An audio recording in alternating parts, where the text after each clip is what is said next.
नमस्कार प्यारे साथियों, स्वागत है आपका रौनक मैथ क्लासेस में। तो जैसे कि अपने BSc first year third year का टॉपिक चल रहा था आपके पास सिंप्लेक्स मेथड। तो सिंप्लेक्स मेथड करते हैं अपने बीएससी पार्ट थर्ड का है ये सिंप्लेक्स मेथड। तो सिंप्लेक्स मेथड के बारे में बात करेंगे अपने।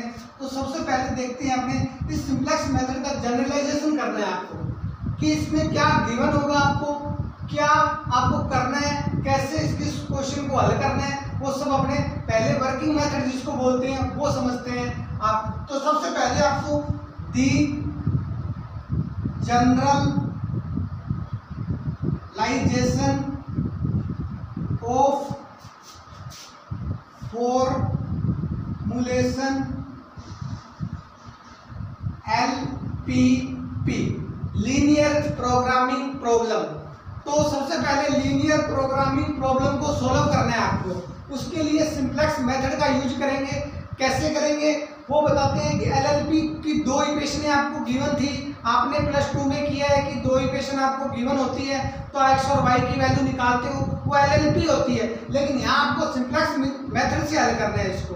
तो सिंप्लेक्स मेथड से हल करने के लिए आपको गिवन क्या होगा वो देखते हैं और क्या होना चाहिए। तो सबसे पहले जो आपको वैल्यू दी होगी वो दी होगी z। ये अगर आपको मैक्सिमम दिया होगा या आपको मिनिमम गिवन होगा तो इसको लिखते हैं C1 x1 C2 x2 plus dash Cn xn। ये जो होता है ये कहलाता है ऑप्टिमाइज फंक्शन। ऑप्टिमाइज फंक्शन इसको बोलते हैं ऑप्टिमाइज फंक्शन, यानी हिंदी में बोलते हैं इसको उद्देश्य फलन। उद्देश्य फलन ये उद्देश्य फलन होता है। अब आपको ये जो z जो दिया होगा मैक्सिमम होगा या मिनिमम होगा तो ये डिपेंड करेगा आपको क्वेश्चन में क्या दिया हुआ है। तो मैक्सिमम दिया है तो अच्छी बात है, अगर मिनिमम दिया है तो अपने को तो मैक्सिमम चाहिए यहाँ पे। तो मैक्सिमम चाहिए तो मिनिमम दिया होगा तो उसको माइनस से मल्टीप्लाई करके पूरी टर्म को तो अपने को मैक्सिमम में वो चेंज हो जाता है। अब बात करते हैं अपने दूसरा आपको क्या दिया होगा। दूसरा आपको दिया होगा ST, यानी एक प्रतिबंध दिया होगा आपको। प्रतिबंध क्या होता है प्रतिबंध, जैसे A11 x1 A12 x2 फिर plus dash dash dash dash AN A1n xn।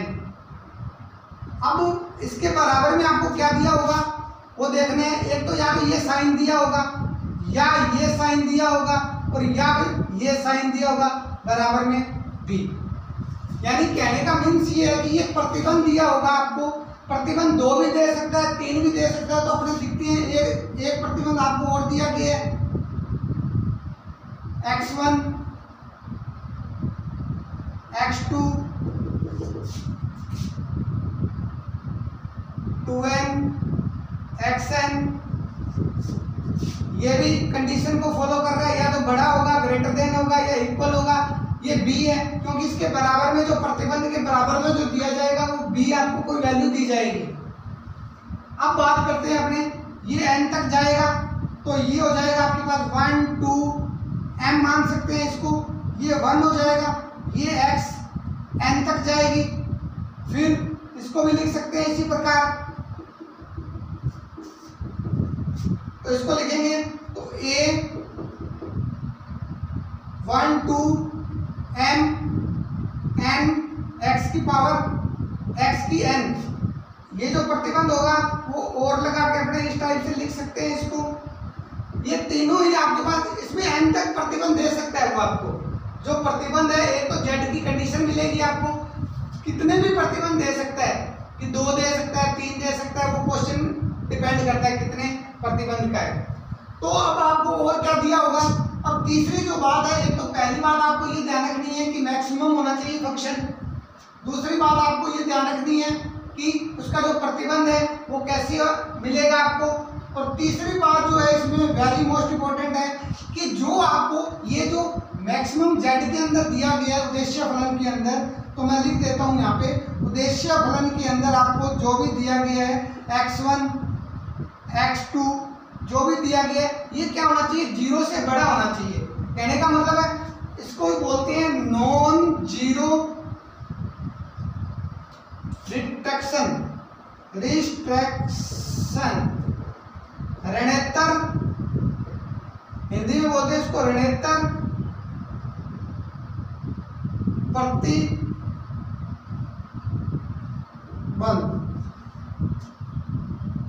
अब उद्देश्य फलन जो ये जो x1 है x2 है, जितने भी यहाँ पे आपको दिए होंगे x1 x2 x3 वो क्या होने चाहिए, बड़े होने चाहिए, यानी पॉजिटिव वैल्यू आनी चाहिए और या शून्य के बराबर आ सकती है, लेकिन ये वैल्यू कभी भी नेगेटिव नहीं आनी चाहिए। कहने का मतलब ये x1 हो गया x2 हो गया, ये कभी भी क्या है नेगेटिव नहीं आने चाहिए। पॉजिटिव आ सकती है वैल्यू, 0 के बराबर भी आ सकती है। तो ये 3 बातें आपको इसके अंदर मिलेगी क्वेश्चन के अंदर, उस पर आपको सिंप्लेक्स मेथड लगाना है। तो पहली बात ध्यान दो कि आपको मैक्सिमम दिया होगा, फिर आपको प्रतिबंध गिवन होगा, फिर आपको उद्देश्य फलन जो दिया होगा वो x1 x2 बड़ा होना चाहिए और क्या होना चाहिए, नेगेटिव नहीं होना चाहिए बस। और अगर इनके प्रतिबंध के बराबर की कंडीशन देखें तो या तो ये साइन मिलेगा आपको, या ग्रेटर देन का मिलेगा, या लेस देन का मिलेगा, या बराबर का मिलेगा प्रतिबंध के अंदर। इसके जो बराबर होता है वो b होता है। अब बात करते हैं अपने, अब ये 3 कंडीशन है, अब इसको अपने को सोल्व कैसे करना है। इसके अंदर जो सिंप्लेक्स मेथड लिखिए तो आपको क्वेश्चन में गिवन होगा, लेकिन अब अपने को वर्किंग मेथड क्या कहता है इसको सोल्व करने के लिए वो देखते हैं अपने। तो उसको सोल्व करेंगे अपने।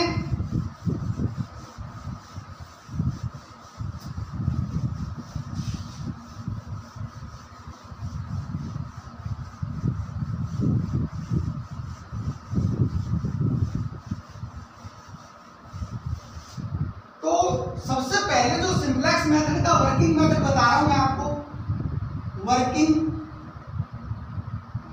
मेथड जो आपको गिवन था वो मैंने बता दिया, ये आपको गिवन था, जो दिया था वो तो आपको गिवन है, लेकिन अब उसको हल कैसे करना है, सिंप्लेक्स मेथड कैसे लगाना है। तो स्टेप फर्स्ट की बात करते हैं अपने। स्टेप फर्स्ट में आपको क्या करना है, आपको मैक्सिमम जेड चाहिए, मैक्सिमम जेड निकालना है। अगर वो मिनिमम दे रखा है तो उसको माइनस से मल्टीप्लाई कर दोगे आप। मैक्सिमम जेड निकालने के बाद में आपको क्या करना है, स्टेप नंबर 2 के अंदर, स्टेप नंबर 2 के अंदर जो आपको प्रतिबंध दिए गए हैं, जो आपको प्रतिबंध दिए गए हैं उसके अंदर आपको क्या देखना है, बी को देखना है। बी को देखोगे, बी क्या होना चाहिए, नेगेटिव नहीं होना चाहिए, नहीं होना चाहिए। कहने का मतलब है कि बी जो है वो नेगेटिव नहीं होना चाहिए। अगर नेगेटिव बी आता है क्वेश्चन के अंदर तो पूरी प्रतिबंध को क्या कर दोगे आप, नेगेटिव से गुणा कर देंगे अपने, तो वो ऑटोमेटिक पॉजिटिव में बदल जाएगा। तीसरा स्टेप जो होता है उसमें आपको क्या करना है, जो तीसरा स्टेप होगा आपके पास उसमें आपको जो वैल्यू जो है वो जैसे मान लो इसमें दी गई x1 की वैल्यू बड़ी होनी चाहिए या x2 की जो वैल्यू है वो बड़ी होनी चाहिए, मतलब ये वैल्यू नेगेटिव नहीं आनी चाहिए तीसरे स्टेप के लिए। अब बात करते हैं चौथे स्टेप में आपको क्या करना है। चौथे स्टेप में आपको ये करना है कि आपको या तो सिलेक्ट वेरिएबल ऐड करना है या सरप्लस वेरिएबल ऐड करना है। तो कैसे करते हैं उसके लिए बता रहा हूं मैं आपको। तो सबसे पहले बात करते हैं सिलेक्ट वेरिएबल की। सिलेक्ट जो वेरिएबल होता है आपके पास, वो जो उसकी बात करें अपने तो वो कैसे यूज होता है और क्यों यूज करते हैं उसको। तो सिलेक्ट वेरिएबल का मतलब होता है कि अगर इस टाइप का साइन आ जाए आपके पास, यानी लेस देन और इक्वल का साइन आ जाए और उसके अंदर आपको क्या करना है, ये 2 कंडीशन है, एक तो लेस देन या इक्वल, या अगर ये साइन आता है आपके पास तो उसमें अपने प्लस यूज करेंगे। अगर आपके पास स्टेप नंबर इसी के अंदर अगर एक स्टेप यूज होता है वो होता है सरप्लस वेरिएबल। ये अगर ग्रेटर देन का साइन आता है और माइनस का साइन आता है।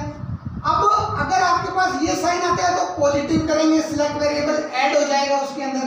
अगर सरप्लस अगर ये साइन आता है तो अपने क्या कर देंगे, एक जो वेरिएबल होगा वो माइनस हो जाएगा, एक्स्ट्रा वेरिएबल लेंगे ये अपने जहाँ वहाँ दिया हुआ है मैक्सिमम मान लेते हैं x1 और x2 दिया हुआ है, तो x3 वेरिएबल ऐड कर देंगे अगर ये साइन है तो, अगर ये साइन है तो एक माइनस कर देंगे वेरिएबल को।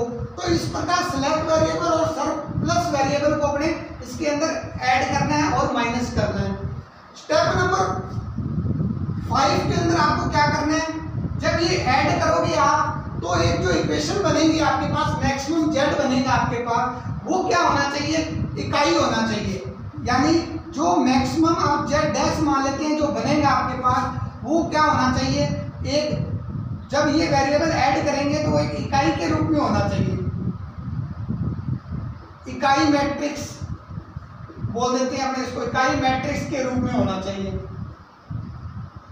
मतलब इकाई मैट्रिक्स बननी चाहिए। और इकाई मैट्रिक्स कौन सी होती है, जैसे 1 0 0 0 1 0, 2 के लिए ये होती है, 2 × 2 के लिए, 3 के लिए करें तो 1 0 0 1 0 0 0 1, इस टाइप से। ये उल्टी भी लिखी जा सकती है, ऐसे 1 यहाँ आ सकता है, 1 यहाँ आ सकता है, 0 0 इस टाइप से भी बन सकती है। तो सबसे पहले अपन देखते हैं इकाई मैट्रिक्स बनने के बाद में आपको क्या करना पड़ेगा, इसकी आपको टेबल बनानी पड़ेगी। टेबल कैसे बनाते हैं वो मैं बताता हूं आपको, तो ध्यान दें इधर।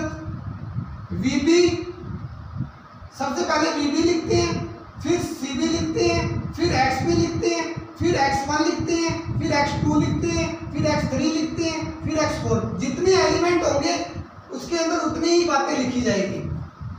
ये जितने मान लो यहाँ मैक्सिमम जेड के अंदर 2 दे रखे हैं, तो एक वेरिएबल आपने ऐड कर दिया या माइनस कर दिया तो वो उतने ही एलिमेंट लिखे जाएंगे। तो VB CB XB। सबसे पहले देखते हैं अपने को एक क्वेश्चन मैं बताता हूँ आपको कि आपको मैक्सिमम जेड दिया हुआ है, मान लो एक एग्जांपल से समझें इसको। मैक्सिमम जेड आपको दिया हुआ है x1 प्लस में x2, ये दिया हुआ है। एक ST आपको प्रतिबंध दिया गया है आपको कि x1 plus 2x2 is less than 2x1 plus 3x2 is less than 3। इस टाइप का क्वेश्चन दिया गया है और क्वेश्चन में लिखा गया है x1 बड़ा है 0 से और x2 भी क्या है, बड़ा है। इसका मतलब ये है कि x1 जो मैक्सिमम जेड के अंदर दे रखा है आपको, वो क्या है, पॉजिटिव है और क्या है, 0 के बराबर है, लेकिन नेगेटिव नहीं है। नेगेटिव होगा तो ये अप्लाई ही नहीं हो सकता इसके ऊपर। तो सबसे पहले मैक्सिमम आपको दिया हुआ है कंडीशन, ST का जो प्रतिबंध है, अब इसको हटाना है आपने। ये जो साइन इस टाइप का है, इसका मतलब इसके अंदर सिलेक्ट वेरिएबल ऐड करोगे आप। जब सिलेक्ट वेरिएबल ऐड करेंगे तो ये जो बनेगा आपके पास, इसको जो अपने लिख सकते हैं वो क्या लिखेंगे, जो ST आपका प्रतिबंध बनेगा x1 प्लस में 2x2 बराबर में। अब इसके अंदर देखो ये साइन हटेगा तो प्लस यूज होगा यहाँ पे, तो प्लस लिखेंगे x3 बराबर में लिखेंगे 2। यानी ये तो b की वैल्यू होगी, ये आपके पास प्रतिबंध हो गया। और x3 जो वेरिएबल आपने ऐड किया उसको बोलते हैं सिलेक्ट वेरिएबल ऐड करना। उसको आपने सिलेक्ट वेरिएबल ऐड किया, क्यों किया, क्योंकि ये साइन आ रहा था इस लेस देन का, इसको हटाना है और यहाँ बराबर लेके आना है आपको। अब बात करते हैं दूसरा जो प्रतिबंध दिया गया है वो x1 है, 3x2 है, इसको बराबर करना है तो प्लस x4 जोड़ना पड़ेगा इसमें, और बराबर कितना है, 3 है। अब इसमें x4 क्यों जोड़ा आपने, क्योंकि x3 तो अपने जोड़ चुके हैं। अब इसको बराबर करना है, इसको बराबर करना है तो साइन ये आ रहा है तो प्लस होगा, प्लस होगा तो सिलेक्ट वेरिएबल एक ऐड किया आपने। तो मैंने ऐड करने के बाद में यहाँ पे चेक किया, इसको चेक कैसे किया कि यहाँ देखो x3 का वेरिएबल 1 है और यहाँ x3 0 है, तो इसका मतलब ये आ गया। यहाँ देखा x4 का वेरिएबल 0 है, यहाँ देखा तो 1 है, ये इकाई मैट्रिक्स बन रही है इसके अंदर, तो इसका मतलब ये सही है आपके पास। अब आपको क्या करना है, ये तो आपको प्रतिबंध बता दिया मैंने, ऐसे सिलेक्ट वेरिएबल और सरप्लस वेरिएबल ऐड करोगे आप। अगर साइन पॉजिटिव ये होता तो माइनस हो जाता x3 और x4। देखते हैं टेबल बनाते हैं, टेबल को कैसे समझेंगे अपने। अब जो ये क्वेश्चन दिया गया आपको, इसके अंदर 2 वेरिएबल आपने ऐड कर दिए x3 और x4, तो x3 तो मैं यहाँ लिखूंगा और x4 यहाँ लिखूंगा। आपको ये याद करनी है टेबल के अंदर VB क्या होता है, CB क्या होता है, XB क्या होता है, X1 क्या होता है, X2 क्या होता है, X3 क्या होता है। इसके ऊपर लिखा जाता है CJ। अब ये टेबल बनाने के बाद में आपको क्या करना है, इसकी टेबल बनाएंगे, क्वेश्चन करेंगे तब अपने बना देंगे इसकी टेबल। टेबल बनने के बाद में आपको क्या करना है, इसको ZJ माइनस CJ हल करना है। स्टेप नंबर 6 के अंदर आपको क्या करना है, ZJ माइनस CJ ये क्या होना चाहिए, 0 से बड़ा आना चाहिए। अगर ये 0 से बड़ा आ जाता है तो जो मैक्सिमम के अंदर आपकी जो वैल्यू आएगी Z की, वो वैल्यू आपको फाइंड करनी है।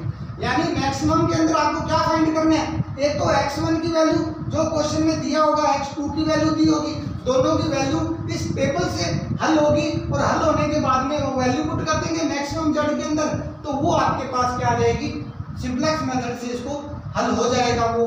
तो इस प्रकार अपने नेक्स्ट क्वेश्चन देखते हैं, तो प्लीज टेक स्क्रीनशॉट। आपको दिया हुआ है कि maximum Z 2x plus x2, प्रतिबंध दिया गया है आपको, दो प्रतिबंध दिए गए हैं, 3x1 plus 5x2 is less than 15, 6x1 plus 2x2 is less than equal 24। x1 x2 वो कह रहा है ग्रेटर देन है, मतलब ये जो x1 है आपके पास और x2 है वो कह रहा है 0 से बड़ा और इक्वल है। कहने का मतलब है कि नेगेटिव नहीं है। तीसरी स्टार्टिंग में मैंने आपको तीन कंडीशन बताई थी, तीनों इसमें फुलफिल हो रही है। कैसे, पहली मैक्सिमम की वैल्यू दे रखी है आपको, कुछ नहीं करना आपको, मैक्सिमम है ऑलरेडी पड़ा रहेगा, मैक्सिमम ही चाहिए आपको। दो प्रतिबंध दिए गए हैं, लेकिन प्रतिबंध क्या चाहिए आपको, बराबर में चाहिए। यहाँ पे प्रतिबंध चाहिए बराबर के अंदर, तो बराबर करने के लिए इसमें एक तो सिलेक्ट वेरिएबल ऐड होगा, वो मैं आपको बताऊंगा अभी। x1 और x2 तीसरी कंडीशन भी सेटिस्फाइड हो रही है, ये x1 और x2 बड़ा है 0 से, यानी नेगेटिव नहीं है ये। तो अब इसको अपने हल करते हैं, तो सिंपलेक्स मेथड से इसको हल करते हैं। तो सबसे पहले जो आप इसको हल करेंगे तो इसका थोड़ा अपने इसको बनाते हैं कि ये मैक्सिमम में आपको दे रखी है Z, तो 2x1 प्लस में x2, प्रतिबंध दिया गया आपको ST, 3x1 प्लस में 5x2। अब आपको यहाँ एक साइन आ रहा है आपके पास इस टाइप का होता है, तो सिलेक्ट वेरिएबल ऐड करते हैं अपने। तो मैं एक वेरिएबल ऐड कर दिया मैंने, x3 बराबर हो जाएगा 15। यहाँ को भी ये साइन आ रहा है लेस देन का, तो मैंने आपको बताया था जब भी आपके पास ऐसा साइन आए तो उसको बराबर में रखते हैं और बराबर लगाते हैं और 15 लिखते हैं। और जब इसको हटाते हैं तो यहाँ एक वेरिएबल ऐड होता है, या माइनस होता है या ऐड होता है, तो इस साइन के लिए तो ऐड होगा, वो होगा सिलेक्ट वेरिएबल ऐड कर दिया x3 आपने। अब बात करते हैं दूसरा जो प्रतिबंध दिया गया है, 6x1 प्लस 2x2 प्लस में x4 बराबर में आएगा 24। अब इसमें भी ये साइन आ रहा है लेस देन का और इक्वल का, तो इसमें एक वेरिएबल ऐड होगा, वो होगा x4। अब मैं इसको चेक करता हूँ कि भाई ये देखो यहाँ x3 का गुणांक 1 है, यहाँ x3 का गुणांक 0 है, ऊपर वाली में देखें तो x4 का गुणांक 0 है, नीचे वाली का गुणांक 1 है, तो इकाई मैट्रिक्स बन रही है ये। इसका मतलब ये प्रतिबंध आपने जो वेरिएबल ऐड किए हैं वो सही किए हैं आपने। अब बात करते हैं जो x1 x2 है, ये तो अपने पास 0 है ही, इसमें तो कोई दिक्कत ही नहीं है आपको। अब आपको क्या करना है, अब जो आपने वेरिएबल ऐड किए हैं, जो मैक्सिमम Z लिखा है वहां अपने ऐड कर देंगे 0x3 प्लस 0x4।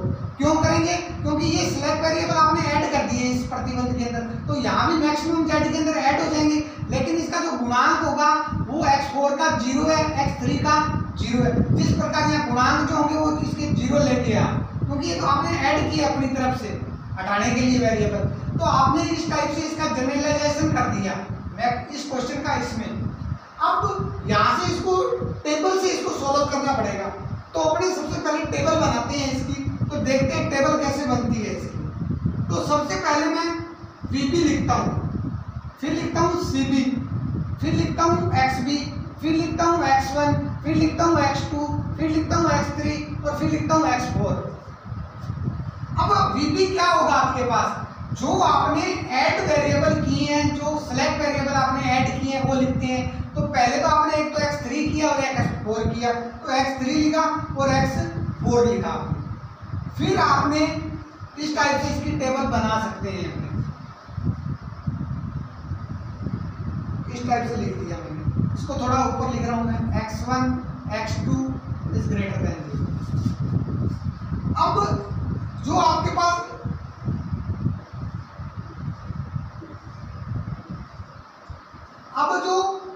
पास x3 और x4 है, इसका गुणांक कितना है, 0 है, x4 का गुणांक 0 है, तो वो CB के अंदर लिखा जाएगा। अब xB की जो वैल्यू है आपके पास वो है 15 और 24, तो 15 लिखा पहले, फिर बाद में आपने 24 लिखा। अब आपको जो प्रतिबंध दिए गए हैं, दो प्रतिबंध दिए गए हैं, दोनों के गुणांक लिखते हैं। x1 में देखें तो इसका 15 आपने यहाँ लिखा, तो इसका मतलब ये प्रतिबंध है, तो x1 का गुणांक कितना है 3, x2 का गुणांक कितना है 5, x3 का गुणांक कितना है 1 और x4 का गुणांक कितना है 0। अब आपने दूसरा प्रतिबंध लेना है, दूसरे प्रतिबंध का गुणांक देखा 6, x2 का गुणांक 2, x3 का गुणांक 0 और x4 का गुणांक 1। ये आपने टेबल बना दी।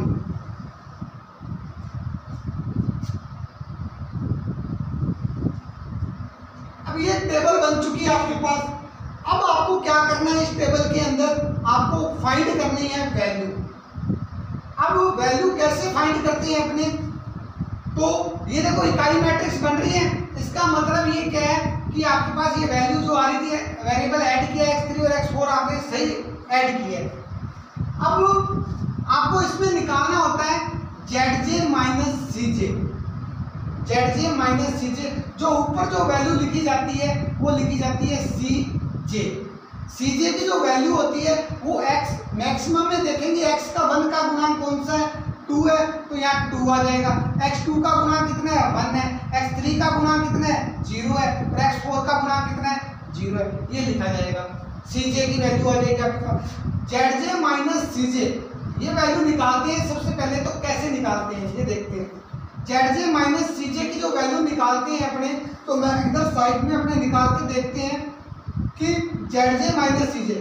अब 0 को आपने करना है 3 से मल्टीप्लाई, 0 को किया मैंने 3 से मल्टीप्लाई, फिर मैंने प्लस किया 0 को किया मल्टीप्लाई 6 से, 0 को किया 6 से, माइनस करूंगा cj की वैल्यू जस्ट आपने इसको मल्टीप्लाई कर दिया, फिर प्लस करके -2 करेंगे, तो ये कितना आ जाएगा यहाँ पे -2। अब मैं 0 को मल्टीप्लाई करूंगा 5 से, फिर 0 को मल्टीप्लाई करूंगा 2 से, फिर माइनस करूंगा 1 तो -1 आ जाएगा, फिर मल्टीप्लाई करूंगा 0 को 0 से, 0 को 0 से वापस क्या आ जाएगा, माइनस करूंगा तो 0 आ जाएगा, फिर 0 को 0 से, 0 को 1 से तो 0 ही आएगा, तो वापस 0 -0। कहने का मतलब ये है कि जो zj माइनस आप cj निकालोगे तो उसके लिए आपको क्या करना पड़ेगा, जो zj की जो वैल्यू होगी वो आपके पास होगी cp into xi, cp into xi, फिर cp इंटू xj, फिर माइनस करना है आपने cj। तो वही मैंने किया, पहले इस वेरिएबल को गुणा किया, फिर इसको गुणा किया, दोनों को प्लस किया, फिर माइनस किया cj। तो ये फॉर्मूला आपके पास बन सकता है, इस टाइप से आपने वैल्यू निकालनी है इस टेबल की। अब ये टेबल बन चुकी है। अब इसमें आपको एक तो देखना है इंटरनिंग वेक्टर कौन सा होगा, एक आउटगोइंग वेक्टर देखना है कौन सा होगा, और एक की एलिमेंट देखना है। 3 बातें आपको ये टेबल बताएगी। क्या क्या बताएगी, एक तो बताएगी ये इंटरनिंग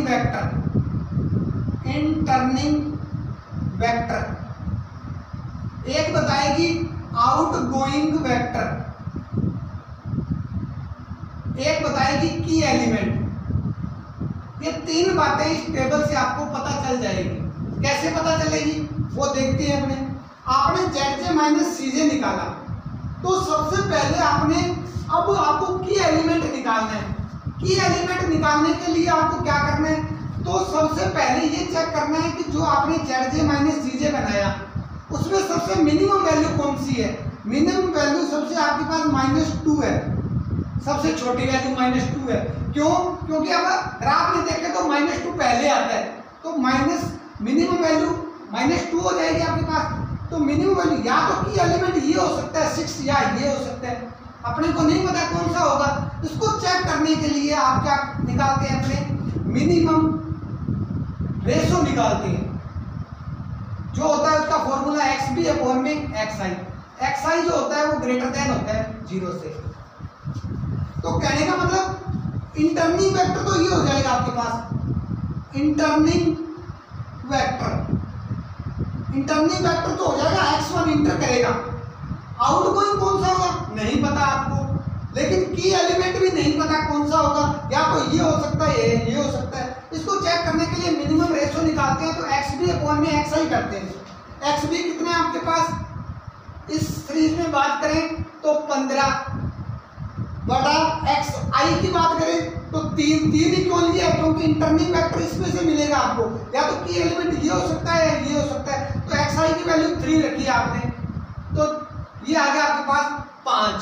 अब आपने दूसरा देखना है, या ये हो सकता है तो एक्स बी अपॉन में एक्स 1 तो 24 बटा 6 4 आएगा आपके पास।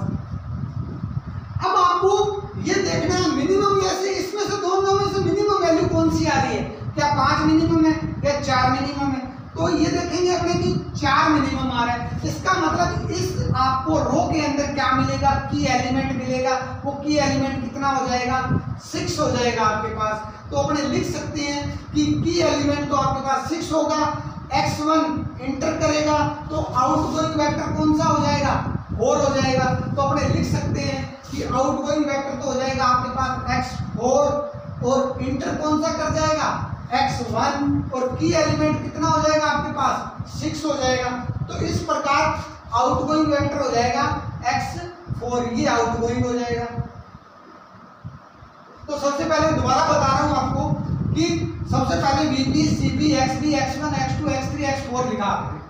तो CJ जो होता है वो होता है मैक्सिमम Z के गुणांक लिखे 2 1 0 0, ये ऊपर गुणांक लिख दिए उसके। अब VP की जो वैल्यू होती है वो होती है जो आपने एक्स्ट्रा वेरिएबल ऐड किए हैं, जो सिलेक्ट वेरिएबल, उनको लिखते हैं, उनका गुणांक लिखते हैं, तो गुणांक 0 है, इसका भी गुणांक 0 है। अब आपको जो प्रतिबंध दे रखे हैं उन B की वैल्यू लिखते हैं 15 और 24, ये XB है तो वो B हो गया 15 और 24। उसके बाद में आपको क्या करना है, x1 के जो प्रतिबंध दे रखे हैं उनके गुणांक फाइंड करने हैं, वो गुणांक लिख दिया आपने। गुणांक लिखने के बाद में आपको इंटरनल वेक्टर चाहिए, आउटगोइंग वेक्टर चाहिए और की एलिमेंट चाहिए। तो इंटरनल वेक्टर में देखते हैं, सबसे पहले नीचे वाली इक्वेशन को सोल्व कर देते हैं इस पूरी टेबल को। तो टेबल को शो करने के लिए आपको ये मैंने ZJ माइनस CJ ये फॉर्मूला बता दिया और इसकी वैल्यू मैंने यहाँ से निकाल के बता दी कि ये कैसे निकालते हैं।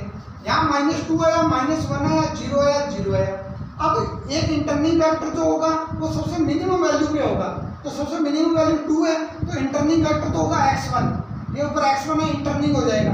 अब आपको क्या करना है, -2 इंटरनल होगा x1, और की एलिमेंट या तो 3 हो सकता है या 6 हो सकता है, अपने को नहीं पता, उसके लिए अपने मिनिमम रेशो निकालते हैं। उसका फॉर्मूला होता है XB अपॉन में XI ग्रेटर देन 0। अब आपको XB ये ना 15 अपॉन में XI करना है 15, ये क्यों नहीं किया, क्योंकि इसलिए नहीं किया क्योंकि यहाँ पे इंटरनल वेक्टर नहीं आ रहा, इंटरनल वेक्टर सिर्फ इसी कॉलम में आ रहा है, तो या तो ये भाग में जाएगा या इसके ये भाग में जाएगा, दोनों को भाग में लगा दिया आपने। लगाने के बाद में आपको देखना है कि कौन सी वैल्यू मिनिमम आ रही है। अब मिनिमम आया यहाँ पे 4 आया, तो इस रो के अंदर जहाँ इंटरनल वेक्टर लिखा गया है वो आपका क्या हो जाएगा, की एलिमेंट हो जाएगा। तो की एलिमेंट x1 तो इंटर कर जाएगा यहाँ पे और x2 आउटगोइंग हो जाएगा, वो बाहर निकल जाएगा। तो please take screenshot. Next start करते हैं। ये तो थी टेबल फर्स्ट, अब टेबल 2 बनाते हैं अपने। टेबल 2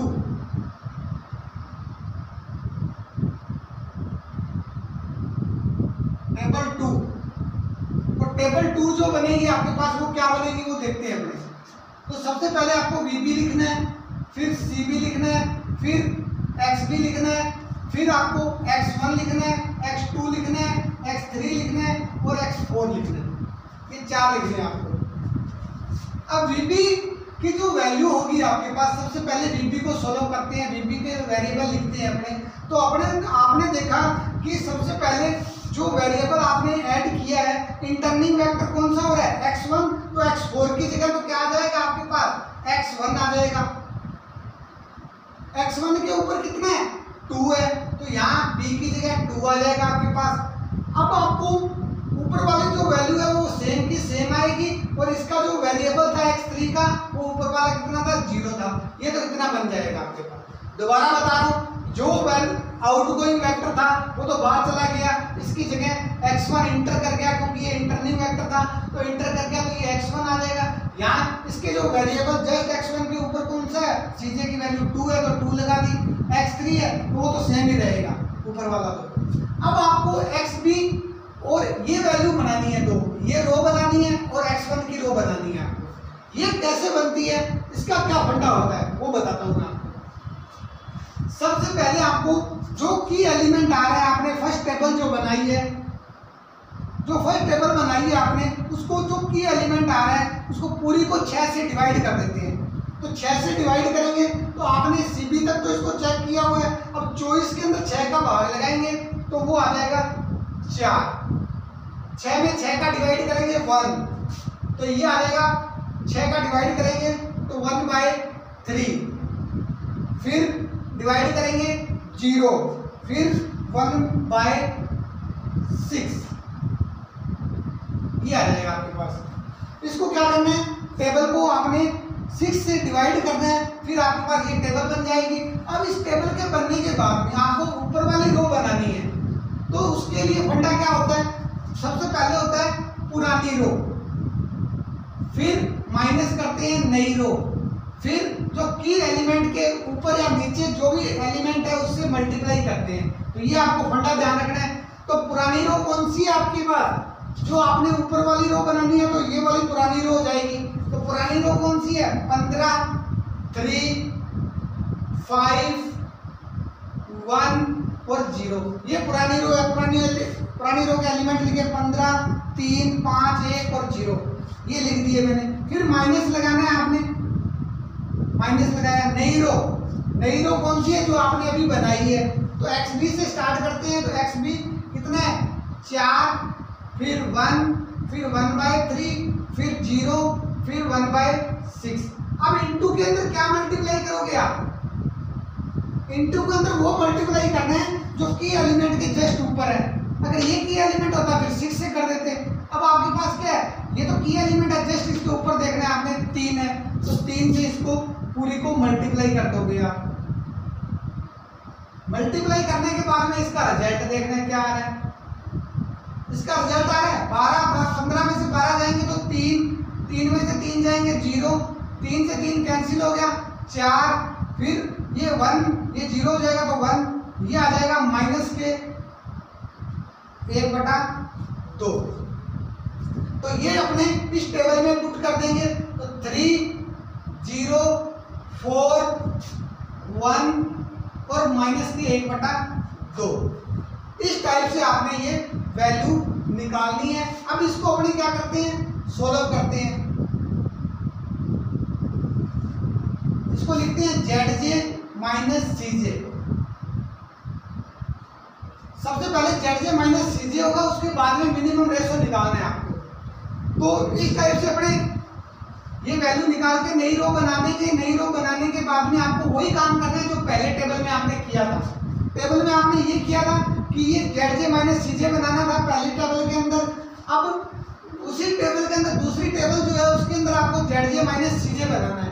तो ZJ माइनस CJ बनाएंगे तो कैसे बनता है ये ZJ माइनस CJ, तो CB इंटू 0 को इसके ऊपर जस्ट एलिमेंट होते हैं CG। इसका एलिमेंट कितना था, 2 था, इसका 1 था, ये 0 था, ये 0 था, 2, 1, 0, 0 ये ऊपर के ऊपर लिख दिए मैंने। अब सबसे पहले 0 को मल्टीप्लाई करते हैं 0 से तो 0 आएगा, फिर प्लस करते हैं 2 इंटू 1, माइनस करेंगे ऊपर वाला एलिमेंट, तो 0, 0, 2 में से 2 जाएगा तो इसका जो रिजल्ट आएगा वो 0 आएगा, यानी इसका जो रिजल्ट आएगा वो 0 आएगा।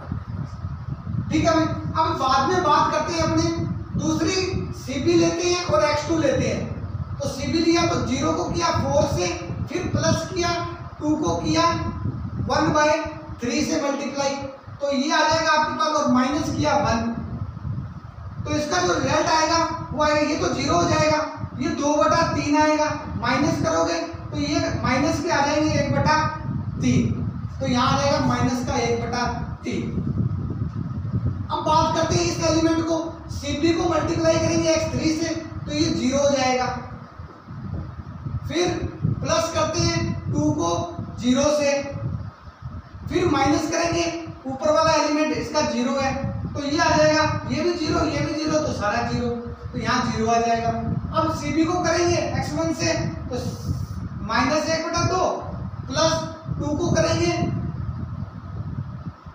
1/6 से माइनस करेंगे 0 तो 2 3 तो इसका आ जाएगा 1/3। तो इस प्रकार अपने इसको चेक कर सकते हैं कि ये वैल्यू निकाल दी आपने।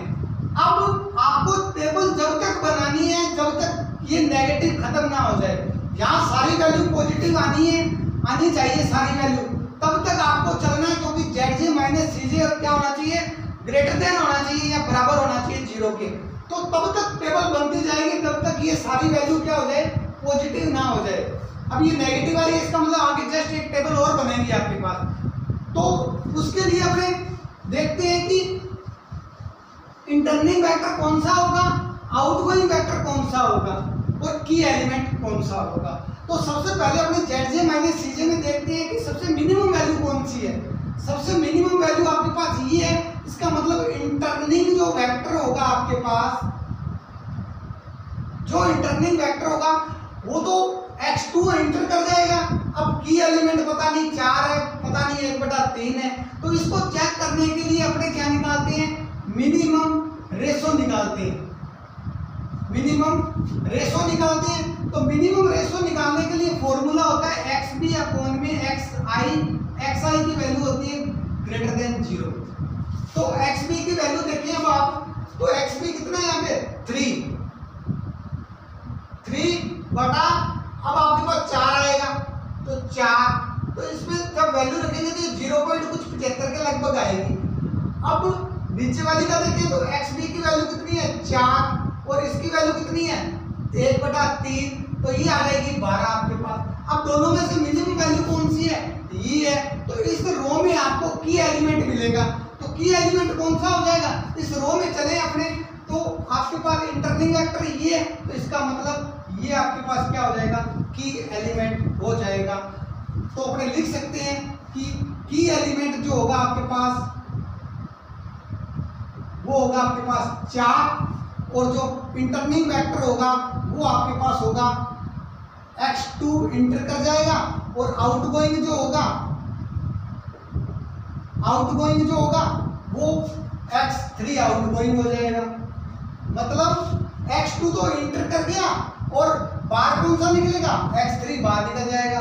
तो इस प्रकार आपने इंटरनिंग वेक्टर निकाला, की एलिमेंट निकाला और आउटगोइंग वेक्टर निकाला। ये 3 एलिमेंट आपको निकालने बहुत जरूरी है टेबल के अंदर। अब क्या नेक्स्ट में अपना आंसर ये कंप्लीट हुआ, नहीं हुआ, क्यों नहीं हुआ, क्योंकि ये आपको पूरी ही पॉजिटिव करना है वैल्यू। Zj माइनस Cj पूरी ही वैल्यू क्या होनी चाहिए, पॉजिटिव होनी चाहिए। अब ये नेगेटिव है, तो पॉजिटिव करने के लिए आपको इसको एक टेबल और बनाना पड़ेगा। फिर आपको x1 और x2 की वैल्यू देखनी है कितनी आ रही है, फिर वो वैल्यू हमें पुट कर देंगे जो क्वेश्चन में आपको मैक्सिमम Z दिया हुआ था, फिर आपका आंसर आएगा। तो प्लीज टेक स्क्रीनशॉट। नेक्स्ट देखते हैं अपने टेबल नंबर 3। टेबल 3 बनाते हैं अपने। तो टेबल 3 बनाने के लिए आपको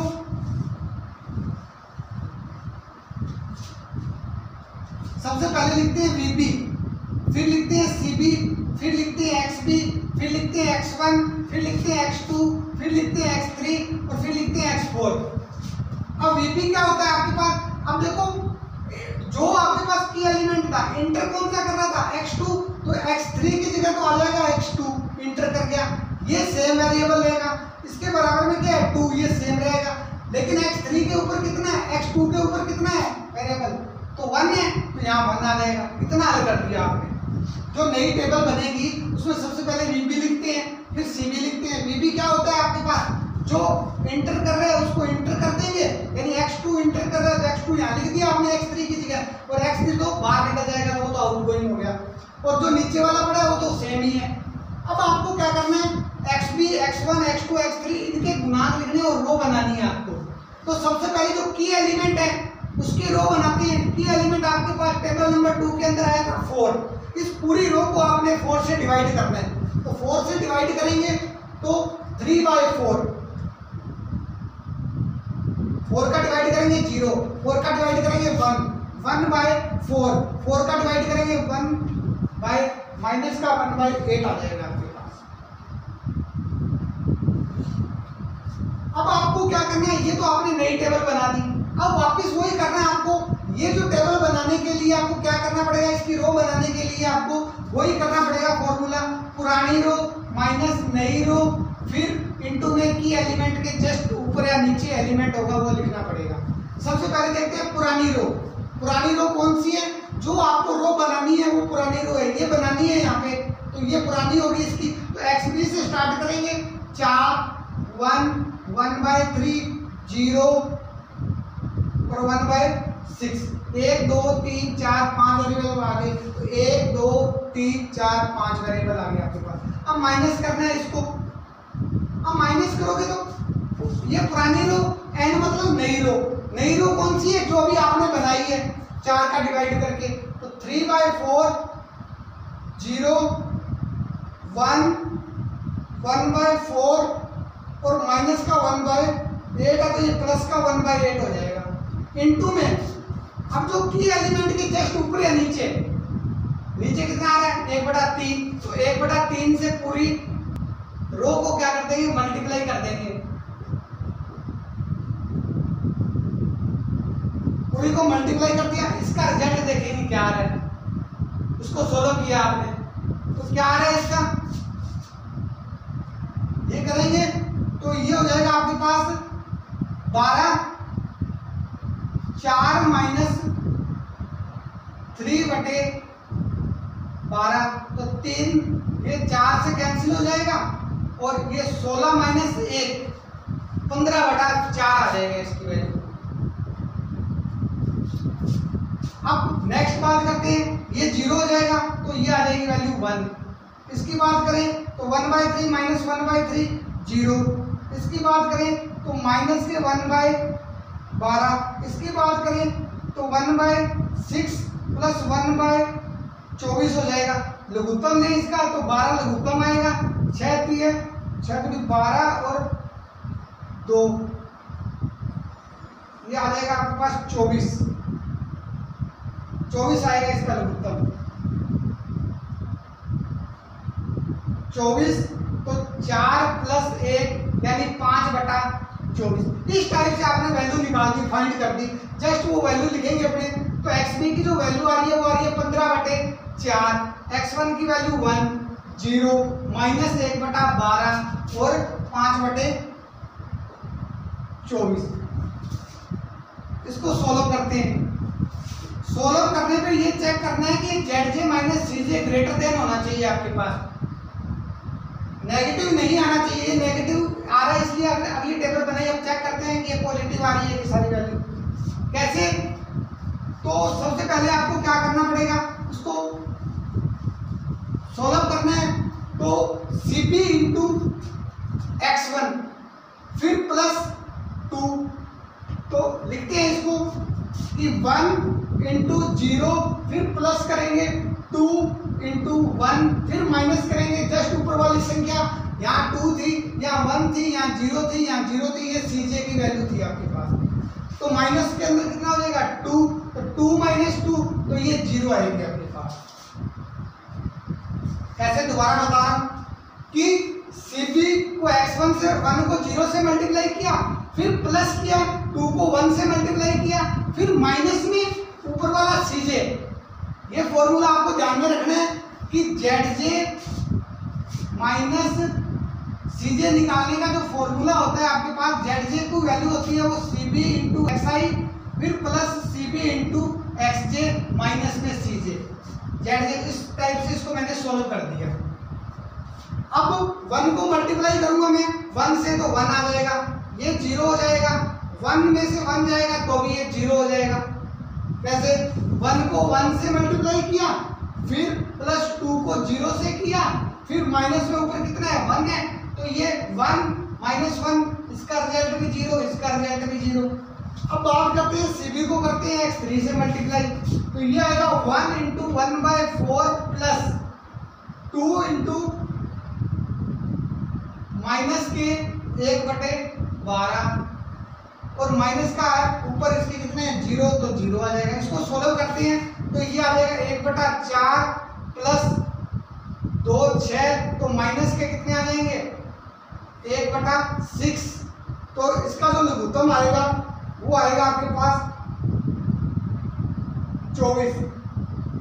तो 6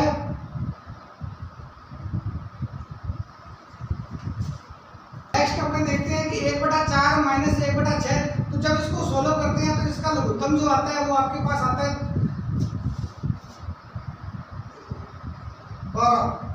2, 4 और 6 का लघुत्तम लेके देख सकते हैं। 2 आ जाएगा, 3 आ जाएगा, फिर 2, फिर 3, 6 दूनी कितने होते हैं 12, तो 12 लघुत्तम आ जाएगा। 4, 3 आ गया आपके पास और माइनस के आगे 2, तो 1/12 आ जाएगा आपके पास। तो इस टाइप से 1/12 आ जाएगा। अब आपको मल्टीप्लाई करना है CP का -1/8 से, फिर इंटू 2 करोगे 5/24 से मल्टीप्लाई, फिर माइनस का 0। जब इसको हल करेंगे तो ये आ जाएगा 7/24। इस टाइप से अपने इसको हल कर सकते हैं। तो ये देखो आप वैल्यू, सारी जो वैल्यू आ गई आपके पास पॉजिटिव आ चुकी है। अब आपको आगे टेबल बनाने की जरूरत नहीं है। जो आपने कंडीशन सीखी है कि ZJ CJ बड़ा होना चाहिए, 0 से इक्वल होना चाहिए, तो वही कंडीशन आ रही है आपके पास। ये वैल्यू जो है ZJ माइनस पॉजिटिव आ रही है, इसका मतलब ये आपने कंडीशन सेटिस्फाइड कर दी। इसके अंदर आपको 3 टेबल तक जाना पड़ा। पहली टेबल में भी नेगेटिव आया ZJ माइनस CJ, दूसरे में भी नेगेटिव आया, फिर आपने तीसरी टेबल बनाई। और टेबल बनाने के बाद में आपने देखा कि जो x1 की वैल्यू जो आ रही है आपके पास वो कितनी आ रही है, वो आ रही है 15/4, और x2 की जो वैल्यू आ रही है वो आपके पास आ रही है 3/4। x1 की वैल्यू और x2 की वैल्यू आपने निकाल दी, लिख ली यहाँ पे। अब आपको जो मैक्सिमम z दिया हुआ था वो कितना दिया हुआ था, 2x1 प्लस में x2। ये क्वेश्चन के अंदर आपको गिवन था मैक्सिमम, उद्देश्य फलन जिसको बोलते हैं वो था ये आपके पास। अब मैं 2x1 की जो वैल्यू रखूंगा वो 15/4, फिर प्लस का x2 है 3/4। इसको जब हल करेंगे तो ये 2 से कैंसिल हो जाएगा, फिर इसको हल करेंगे एलसीएम लेके, तो ये जो वैल्यू आएगी वो आएगी आपके पास 33/4। यही क्या है आपके पास इसका आंसर है। तो आप सिंप्लेक्स मेथड जो ये बुक दे रखी है आपको, ऑप्टिमल स्तंभकारी प्रविधियां, तो इसके अंदर जो आपका चैप्टर है, चौथा चैप्टर, तो उसको आप इसके 1-2 क्वेश्चन करिए प्रैक्टिस के लिए, और नेक्स्ट क्वेश्चन करेंगे अपने नेक्स्ट वीडियो के अंदर। तो प्लीज़ चैनल को लाइक करें, सब्सक्राइब करें, ज़्यादा से ज़्यादा शेयर करें। Have you nice day, thank you.